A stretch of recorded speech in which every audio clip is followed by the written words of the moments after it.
Hi, I'm Cheryl Duffy, divorce coach, mediator, and the founder of the Divorce Centre. I'm joined here today with Ali Wilks Stepfamily Coach, and we're going to talk about children's behaviour. So welcome, Ali. Thank you for having me to come back. I really have enjoyed our sessions together and our discussions. Thank you. So with the step parents, we're going to talk today about how they deal with the children's behaviour. And obviously from the Divorce Centre side, from the parts that I look after, it's the impacts of separation and divorce. Okay. So important to have that discussion because with your work and my work and our own personal experiences, we definitely can see how divorce has an impact on children's behavior. And when a couple, or sorry, an individual recouples, it can also have an impact on the children. So I'm going to ask the first question. How was children's behavior impacted by separation and divorce? Okay, so children can be quite shocked when their parents get divorced or separated, and they can basically feel like they're being divorced as well. So when that family unit breaks down and they're seeing that their parents are, so sort of spitting poison at each other sometimes, they're amidst this whole conflict, that it's a case of them feeling as though they're part of that war zone, and they can feel very, very unsettled. So they can basically feel as though they're part of the problem as opposed to it happening and they're basically part of the impact. So it's really important for them to understand that it's not their fault.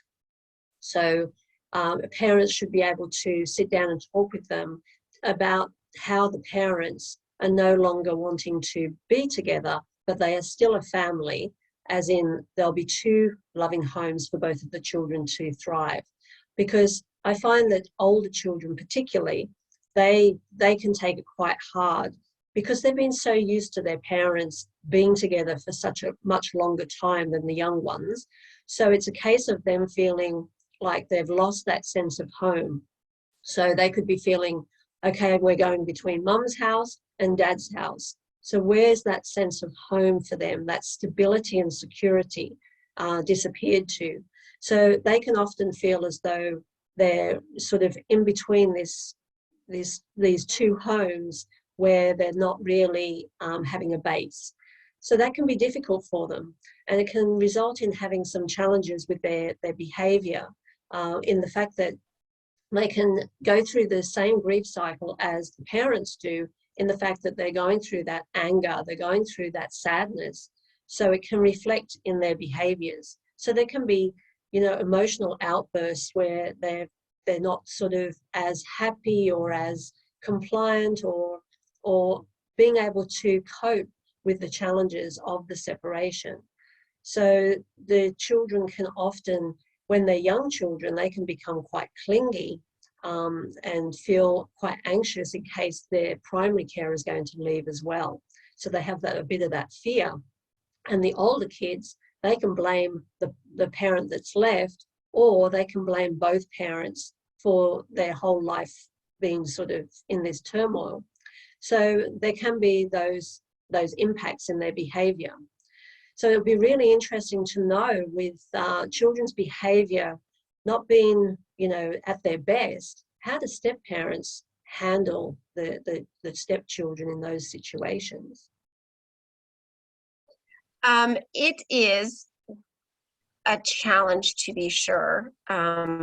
When I talk to newer couples that are starting the step family or the blend, essentially, I tell them that a lot of the times that it should be, I use the terminology connection before correction.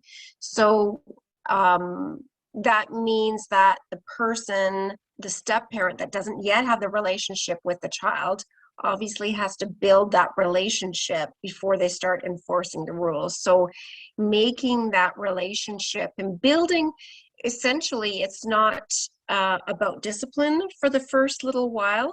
Research has shown that the first 7 years are really challenging for step families in terms of coming together and creating what I've mentioned, I think, in previous videos, that cohesion or just that sense of belonging together.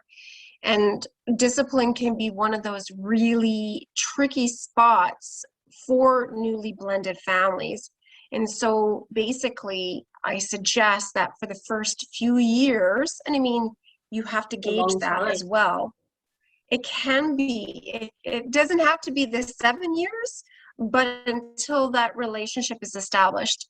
I remember when I was doing some other parenting courses for foster families and adoptive families, we had that same discussion, because they have to learn to trust you first, and that takes time. So, you know, start with building a friendly relationship, build bonds and connections through activities like, and this is going to sound really old, but you know, through, you know, dishwashing. So I used to do we used to do dishes by hand, my mother and I, and we used to just talk and talk and talk while we were doing dishes. Not suggesting that, you may not want to do that. But games, board games, with kids, or even baking is two simple examples. Another thing that I used to do for my own work, when I was doing social work with children in care, is that I used to take them for rides, and what that does is that just kind of gives them another activity to distract them, so that they can just get to know you and get to put the feelers out, and then find common ground and common interests, so that like you're getting to know somebody. Is just building that relationship, and like I said, building that trust. And once you have that connection, and once you have that relationship, then you can start looking at disciplining the children. But typically we don't encourage the newer step parent to step into that discipline mode right away, because that can just set up a lot of different kinds of challenges and dynamics for the whole household. Yeah, it can do a lot of damage, can't it? Yeah, for sure. So I liked how, when I was asking you about the behaviors impacted by separation and divorce, and you mentioned rather about grief and loss, and grief and loss is such an important topic for parents to be mindful of. You know, they're going through their own grief and loss cycle. Children are going through, I think we talked about that already. But I just want to ask you, how can we support children through separation, to minimize the negativity or the harder challenges that can come with grief and loss?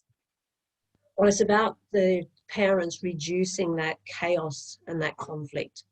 So when kids can see that their parents are being able to manage this challenge, this family crisis, with good communication, healthy communication, with problem-solving skills, and being able to be seen that, yep, you know, mum and dad have got this, they're going to help us get through this really challenging time, that really can help.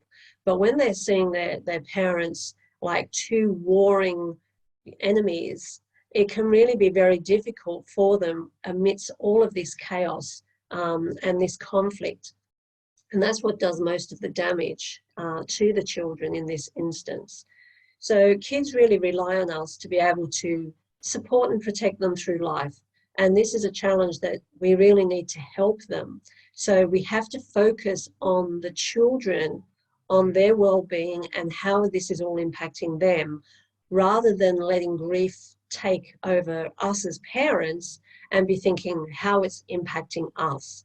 And that's a really hard thing to do when we're going through that emotional grief, but we have to be very mindful that we have a responsibility to ensure that the kids are looked after, not in just the day-to-day, getting them breakfast, washing their clothes, but we have to look after them in an emotional state as well, so that we're nurturing them and making sure that they're not really having the impact from the divorce through us being too aggressive or chaotic or just angry and sad. They need us really to be able to be role models in how to behave in these challenges in life. So it's really, really important to make sure that we can put their needs first. So you must see in... Yeah. Sorry, go ahead. Go ahead. So you must see in step families where there's those big challenges that when a parent from one family and a parent from another family starts to join this blended family situation, there must be different challenges there in the values that each parent has and how they do things in their household. Right. Yeah, and when it comes to those types of situations when there is differentiation from one household to the next, the research actually, there's lots of research out there and there's lots of articles and lots of support around there, but essentially when it comes to different values and different ideas about discipline, there's two types of ways to discipline the children as they move from one home to the next. And so one of them is called co-parenting and the other one is called parallel parenting. And there's varying degrees of both types of parenting styles post-divorce. And co-parenting is basically a more amicable, more cooperative type of parenting style. There's a lot more open communication between different houses. And essentially, there's a kind of a similarity between the styles. And one example would be on the kind of farther end is that if there is a child, if the child is disciplined or has a behavior that needs to be consequenced, that if he goes or she goes to the other home, that household will follow through with the consequences. So that basically means they have similar styles, they have similar values, they support each other in consequencing, that type of thing. So that's kind of like the far end of co-parenting. And on the other end is parallel parenting.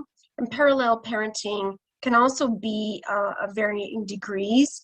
And parallel parenting on the most extreme side is basically, we're going to do things in our house our way. So our house, our rules, your house, your rules. So they really don't do things the same from one household to the next. And so basically the child can be, child has to deal with sometimes different rules, different routines, different structure, different consequences. And so obviously what the optimal idea would be to do co-parenting as much as possible. But again, like I said, there can be varying degrees. So it can be a parallel parenting situation where one house has these rules, the other house has the other rules, but they're not too divergent. So in one house, a child goes to bed at 9, and then the other house, a child goes to bed at 10:30. And then the other one has, homework rules have to be done Sunday evening, and the other one says Friday night before anything else starts, so we can have the weekend free. So it just really depends, but as long as there's some communication, and again, tying that piece into what you had said, is that minimizing the animosity. And sometimes you can do that with co-parenting, and that can be helpful because everybody's on the same team, or it can be avoided as much as possible with the parallel parenting. Yeah. I like how you were mentioning about the different rules in the different houses, because that comes up a lot. And sometimes parents, the rules sort of can be similar, as you say, because that's how they were in the family unit, in the family home. But then there are people that they separate and then they're sort of get very angry about what's going on in the other household. And you have to ask the question, well, were they like that in the family home? Oh yeah, he used to always do that. I used to try and discipline or do this or do that, and it's vice versa. He could be saying the same about her. But it's a case of really having an acceptance and understanding that, well, that's how they were in the household, and that could have caused some angst. So therefore, they're not going to be doing things exactly the same as you, even now, after separation. Yeah. And it's quite fine to have different rules in different homes. The kids get used to knowing that those rules apply differently in different households. So that's quite okay to have different rules, except where that, you don't want the kids going to bed really late at night and it impacts their schoolwork. But if it's, we're wanting to make sure we all sit up the table and have a family dinner as opposed to sitting in front of the TV. Who cares about that? So it's about looking at the big issues versus, what's really inconsequential. Yeah. Right. It's and it's about, different cultures essentially. Like, so each home can have their own different cultures around how things are done, for sure. And kids can adjust to that, much like they can adjust to different rules from one teacher to the next, from one year to the next, or even, homeroom teacher versus their social studies teacher or whatever has different expectations. So yeah, kids can adjust to that fairly well. Yeah, definitely. So my question to you, are there long-term impacts on children into adult life post-separation and divorce? Well, there can be, due to the trauma they may have suffered when they feel that they've been abandoned or rejected. Their self-worth may have plummeted because they don't feel good about themselves. And this can be brought about where if one parent is really bad-mouthing the other parent, saying how bad they are, we have to always remember that our kids are, part of both of us. So when you're attacking the character of their other parent, you're attacking half of them, and they can start to actually reject themselves. So it really impacts their self-worth. So when they're going on into life, that self-worth can really be a direct cause of them not succeeding as well as they could have. So it's really about making sure that the kids are still looked after in the sense of their well-being, to know that, they're good enough to achieve whatever they want. They put their mind to that. Their character is great, and having this loving and nurturing home life in both houses to give them the support and the confidence and courage to be able to take on anything that they want to do in life. But sometimes, obviously, when children have seen their parents split up, they can actually, when they come to the time of establishing romantic relationships, can have some, commitment issues, because they can feel, oh, well, they're just going to leave anyway because my mum left or my dad left, so it's just going to happen to me. So it's a case of understanding that these types of things can happen, where kids do feel that relationships where they've been modeled off what their parents are doing, or what they've seen with their parents, is that it comes into their view of what the world looks like for their romantic relationship. So commitment issues can be one, or trust. So if they've had a parent that's broken that trust with infidelity, that can create this fear into the adolescent or the teenager's life, thinking that, my new partner or my romantic relationships, they're going to cheat on me, and that can create that insecurity. So you were talking about how there were challenges with the different parenting values and styles between the blended families, the one parent that comes in and the other one coming in. But what about the parenting values in the same home? So when you've got the parents from that different family in the one home trying to blend together. Yeah. So this is another thing that furthering to what you had said earlier is about communication and having those discussions and discussing expectations and role clarification from as early as you can in that blend as possible. And when I'm talking about expectations and role clarification, it's like, okay, so this is what's happening ahead of time. This is what I'm expecting you to do in your role as a stepmom or a stepdad. This is how I feel like I want to discipline our kids. These are my expectations for my kids. This is how, our culture does it. So after school, we like to be having snacks, and our kids are a little bit boisterous, and, bedtime is a really energetic time. And I like to snuggle with my kids for them to kind of calm down and slow down versus, you know, just kind of different cultures. Again, that's what we were talking about. And so it's just talking about, what do you see your role is? How much do you want to participate in this? And that can be also for stepmoms without children, is just having that discussion with your partner about how involved do you want me to be in terms of supporting children, like picking them up after school, involved in activities, that kind of thing. And the joy about that is that the step parent has the choice about how involved that they want to get. It's not all you have to step in and replace the mom or the dad because they're not here in this home anymore. It's definitely a discussion about what that's going to look like for both of them.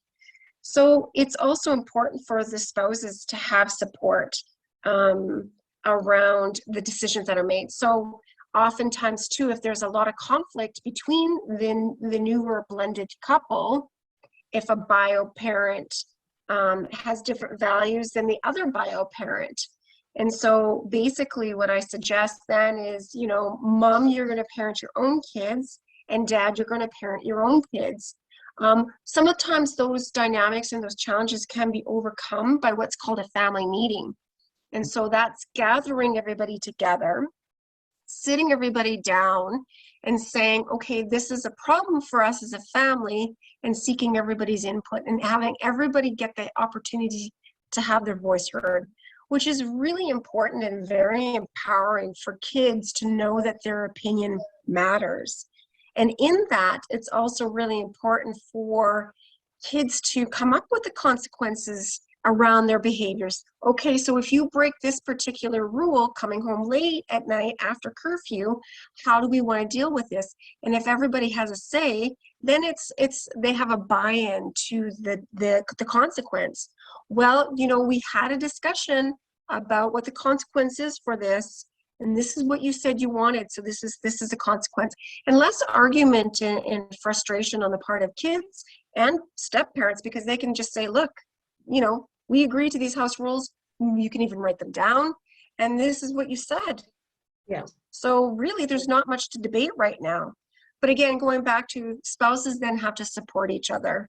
And so, you know, if a stepmom is disciplining the kids and that was agreed to, then the dad or the bio parent, regardless, has to support the step parent in their decision making, if they've been given the authority to do so. And again, stepping back to the first part of that question is, you know, making that connection, establishing that relationship, establishing the bonds and trust so that that child feels that you have the authority to do so. And truly, honestly, it's the bio parent that has to give the step parent the permission and the authority to act in their place sometimes, or to be part of that team. Yeah. And it's about building that relationship, as you say. And if the step parent is doing things for the child, even when the child is sick and the step parent looks after them, if the step parent picks them up when they're, you know, they've missed the bus, you know, the step parent is nurturing them and saying, don't worry, I'll come and pick you up. Doing those acts of service really build that bond, because if it's a very detached relationship where it's, oh, well, you know, you'll have to walk home, it's a case of, you know, the step parent trying to help wherever they can in through some of the struggles that the kids might have, that can help in building that relationship, can't it? Yeah, absolutely. And trust can take some time for kids, especially, you know, talking about the earlier things that we talked about in terms of, you know, grief and loss. And children don't choose for their parents to divorce or separate. They don't choose that. And consequently, they don't choose for their parents to partner or pick the partner that their parents are going to re-partner with. And so kids a lot of the time feel disempowered in many cases in being part of that post-divorce family adjustment phase. And then when they become a new step family, that adjustment phase. So it's really hard to make sure that, like you said, the kids, thinking about the kids and their feelings and putting them ahead of mind. in doing all of this adjusting for them and minimizing the challenges. Yeah.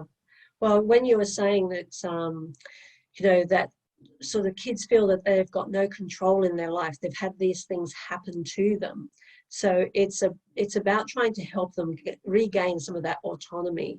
So, okay, you're not going to let those kids run riot and just do whatever they like. But it's about giving them options and being able to put some decision making into their court so that they feel they're regaining a little bit of control in their life. So, being able to choose different options of, what time would you like to come home? You can come home, at 9 o'clock tonight or 9:30, which would you like? So they don't feel as though they're being told this is going to happen because, they've been told the divorce is going to happen. They've been told this is the new partner coming in. So for parents to be able to put a bit more autonomy into the child being part of decision making into their life going forward, it's really good to be able to provide them with options so they do feel empowered. Yes, absolutely. Choices is so empowering for kids. Do you mind if I ask you a question, or actually add a little bit to what you had said earlier about how can we support children through separation? And you were, sorry, not that one, the longer term impacts on children into adult life. And do you mind if I just add a little bit to that and give some hope to our step families? Yeah. Yeah. I've heard the same, read the same stories, and have the same experiences in working with couples and stepmoms that you do, in terms of the post divorce projection for kids. And there's actually, I wish I could find it again. I had it starred because I was like, oh, I love this, and then I lost the link. Otherwise I would share it with you. But there's some new research that says that step families, once that they get to that stage where they're a cohesive gelled unit, where there's a sense of belonging and connection, that those negative consequences of a divorce, like the grief and loss and the self-esteem and challenges around that can actually mitigate the negative consequences of a divorce. So I just wanted to put a little positive spin on that for the step families out there, who provide that loving, nurturing environment post-divorce. Yeah. Well, we can get them to see that, or they can start to see the positives of their life into the future with the new blended families. And I don't think we can ever take away the trauma or the pain of what they've been through, but they can put things into perspective that they've been through a tough time. Geez, it was really hard, but now things are improving. Life is getting better, and they're getting used to the new norm of life, and they're actually starting to enjoy the new blended families because they are having a good bond with their step parent. They are having great activities that they're enjoying with both families. And as long as both families are accepting and really encouraging them to have a great time at both homes, and kids feel that they can speak freely about, oh, I had such a great time with, step parent, blah, blah, that the other parent's not going to sort of get all riled up and jealous. It's about thinking, oh, thank goodness that the kids are happy. The kids, it's so much better for kids to have more people who love them in their life.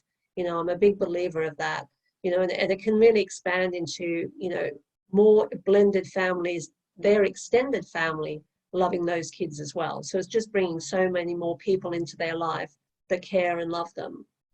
So it's really important.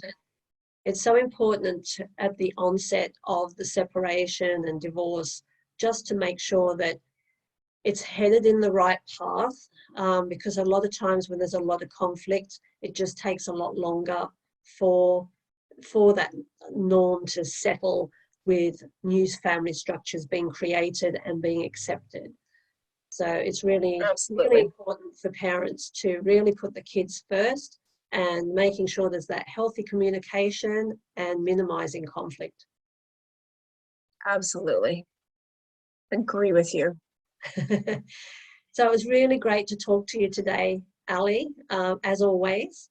So I thank you so Thank much you. for your time, and I look forward to our next session.